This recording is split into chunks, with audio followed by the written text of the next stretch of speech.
Mais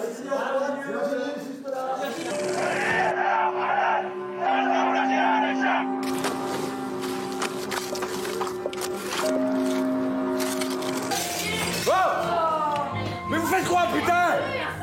C'est ma mère là. هذا هنا اجي تشوف القواعد الكنز شوف الحشيش شوف الفلوس جا سحاب. Le palmarès et les temps forts de la 48e cérémonie des Césars, le barrage, une rêverie sur les bords du Nil, dans un Soudan au bord de la Révolution, enfin plongé dans le monde des médiums avec Goutte d'or, un film noir aux frontières du fantastique. C'est le programme de ce nouveau numéro 100% cinéma de À l'affiche. Bienvenue à vous. Bonjour Thomas. Bonjour Nina. Et nous avons le plaisir d'accueillir sur ce plateau Ali Chéri, réalisateur du film Le Barrage. On va en parler dans un instant, mais d'abord on va revenir sur cette 48e cérémonie des Césars qui s'est déroulée vendredi dernier. Quel bilan, Thomas ? Une certaine sérénité retrouvée après les tempêtes des précédentes années, et même si elle n'est que de façade et que les combats, notamment pour plus d'égalité hommes-femmes, pour plus de représentativité ou encore d'inclusivité, sont encore à mener, on peut dire que la grande famille du cinéma a fait bonne figure. Alors certes, une militante écologiste a été évincée de l'antenne et de la scène. On savait qu'aucune femme cinéaste n'était nommée dans la catégorie de la meilleure réalisation et pourtant, on le sait, il y avait de quoi faire. Ce qui a fait d'ailleurs dire à Alice Diop, en recevant le César du meilleur premier film pour Saint-Omer, elle a dit que les femmes réalisatrices ne seront ni de passage ni un effet de mode et qu'on est appelé, je la cite, à se renouveler et à s'agrandir. On ne peut qu'applaudir dès demain. Ironie, le grand gagnant de la soirée est un film sur un féminicide. C'est bien sûr La Nuit du 12 de Dominique Moll qui a reçu 6 trophées et dont ceux du meilleur film et de la meilleure réalisation. Il a d'ailleurs partiellement éclipsé le film de Louis Garrel, L'Innocent, son concurrent direct, qui est quand même reparti avec 2 statuettes. Sinon, l'omniprésente Virginie Efira, dont on était d'ailleurs persuadé qu'elle avait à son actif déjà une palanquée de César de la meilleure actrice, figurez-vous, elle a été couronnée pour la première fois. C'est pour le film Revoir Paris de Alice Vinocourt. Benoît Magimel lui rentre dans l'histoire, puisque c'est le premier comédien de l'histoire des Césars à obtenir le César du meilleur acteur 2 fois de suite, pour De son vivant l'année dernière d'Emmanuel Berco et pour le magnifique Pacifiction d'Albert Serra cette année. Et puis Brad Pitt, forcément, le producteur et acteur, s'est fendu d'un très beau discours pour rendre hommage au réalisateur de Seven, David Fincher, honoré lors de cette 48e édition des Césars. Et ça, c'était vraiment classe. Il fallait bien un Brad Pitt pour sauver ces Césars. Et puis, ce week-end, c'était aussi la clôture de la Berlinale, le festival du film de Berlin. 2 Français ont été couronnés. Nicolas Philibert, qui remporte l'Ours d'or du meilleur film pour son documentaire sur l'Adamant. Le cinéaste Philippe Garrel obtient, lui, l'Ours d'argent de la mise en scène pour Le Grand Chariot. On va maintenant parler de l'actualité dans les salles et de votre film Ali Chéri, Le Barrage. Merci beaucoup à vous d'être avec nous. On est ravis de vous accueillir.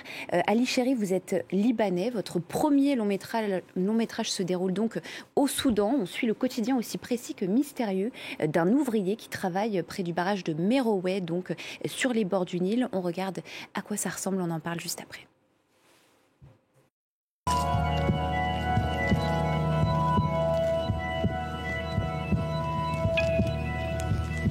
الشباب ده قال لي تعالى يستحمى لكن انا ما ادري هو تسدي فاتح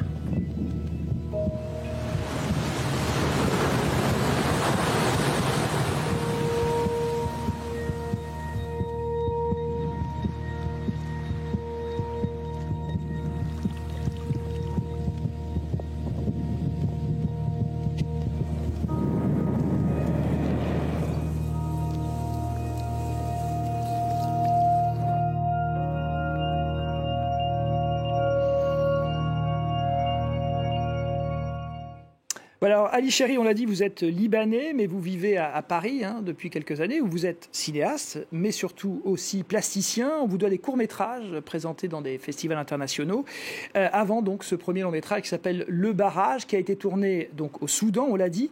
Question simple et directe pour commencer, pourquoi le Soudan ? D'abord, j'étais attiré par l'histoire de la construction de ce barrage, donc le barrage de Merowe, l'un des 3 projets hydroélectriques sur le Nil. Et à ce moment-là, il y avait beaucoup de tensions, surtout entre l'Égypte et l'Éthiopie, sur la construction de grandes renaissances d'Inde. Donc, Quelles années, là, c'était 2000... ça, c'était 2017. D'accord. Donc, qui allait limiter l'accès à l'eau à l'Égypte et au Soudan. Donc voilà, donc je suis parti pour rencontrer un peu les gens qui ont été délogés, déplacés pour la construction de ce barrage et de connaître un peu leur histoire. Et justement, comment on s'imprègne d'une culture qui, a priori, n'est pas la sienne ? Je crois qu'on s'imprègne d'abord d'un lieu, d'un paysage. Moi, c'est comme ça que je travaille. C'est-à-dire, pour moi, je ne cherchais pas un décor pour un film. Le film s'est écrit après la rencontre avec ce lieu, avec les gens avec qui j'ai tourné. Donc voilà, c'est un travail qui se construit à long terme. Donc je ne suis pas arrivé à un scénario en me disant « je veux tourner là ». J'ai passé beaucoup de temps, donc surtout à la briqueterie, là où le film il est tourné. Et le film, il n'y a pas d'acteur, donc tout le monde joue son propre rôle. Donc voilà, j'ai un peu travaillé avec ce qu'il y avait sur place. Et qui est cet homme que vous mettez en scène, qui a un visage extrêmement puissant, extrêmement expressif, Maher El Kher, qui tient le rôle principal? Comment vous l'avez trouvé, justement? Donc Maher, c'est l'un des travailleurs à la briqueterie et c'est l'une des premières personnes que j'avais rencontrées lors de mon premier voyage. Et au fait, quand j'ai dit que je travaillais sur ce projet de film, c'était lui qui est venu vers moi et qui a dit que lui, il rêvait de devenir acteur, que c'était son rêve et qu'il avait envie de jouer dans le film. Donc voilà, c'était lui qui a fait le premier pas vers moi. Puis donc on a travaillé longtemps, pendant des années, sur ce projet. Et le film, le personnage de Maher, qui s'appelle aussi Maher dans le film, est vraiment écrit sur mesure, selon la personnalité et en tout cas les capacités de Maher de jeu. Parce que c'est pas un acteur professionnel, c'était sa première fois devant la caméra, une première expérience de cinéma. Donc il fallait vraiment travailler avec ce que Maher était capable de faire et ce qu'il n'était pas capable de faire. Et donc du coup, c'était un peu une écriture à deux. Une écriture à deux. Alors c'est vrai que le film, il faut le dire, est extrêmement particulier. On est à la fois, il y a une partie documentaire, vous le dites aussi. Il y a de la fiction. On est entre le rêve, parfois, presque on est aux confins du fantastique. Justement, quel était le projet de départ? Est-ce que vous pourriez donner presque une définition de votre film, si tant est que ce soit possible? Je ne sais pas d'abord si je dirais que c'est du documentaire, mais c'est un film de fiction ancré dans la réalité. Donc on est à un moment très précis de l'histoire, le début de la révolution, de soulèvement contre le régime de Omar el-Béchir. On est à un lieu précis, donc le Nord-Soudan. Et donc le projet du film, c'était de créer une tension entre un ancrage dans la réalité et le rapport à l'imaginaire. Donc comment... en tout cas, une réalité aussi à un moment charnière politique de soulèvement, fin d'une dictature, espoir d'une libération, d'une démocratie. Et donc le pouvoir de l'imagination presque comme stratégie politique de changement.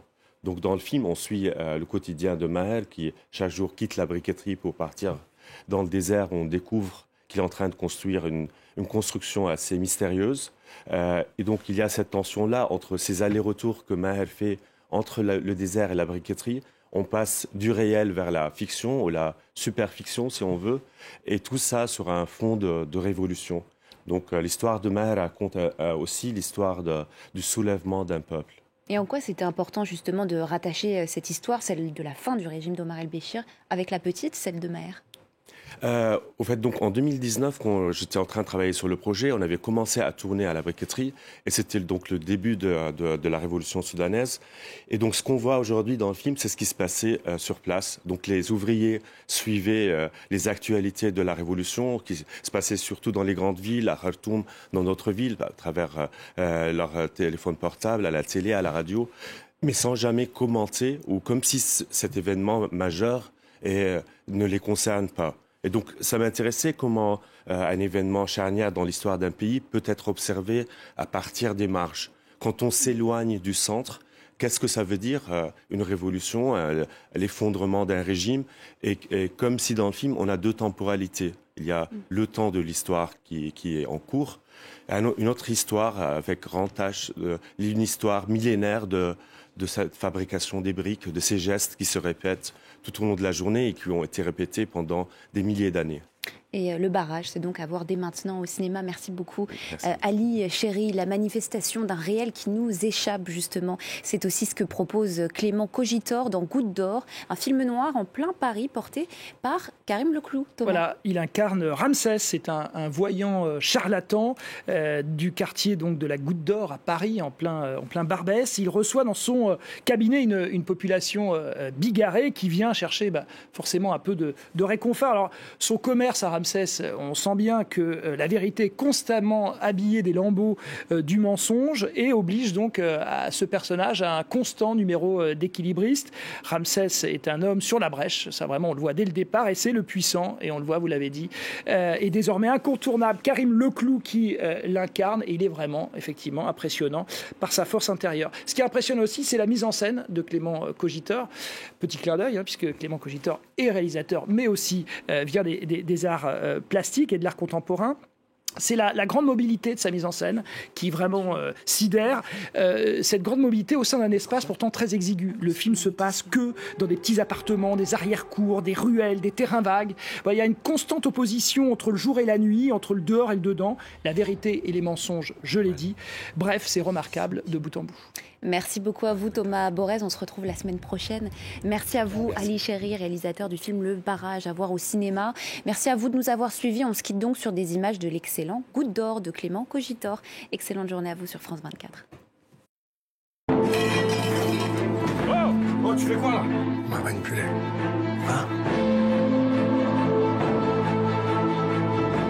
Là où on est?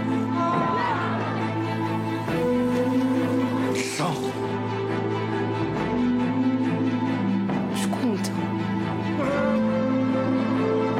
لازم نرضيلك. الباب المغلوقة ما يقبلها شيطان. مرض للشيطان في وقت الشيطان. شكون اللي معاك؟ الرجال على ينسى خيالات جازمة.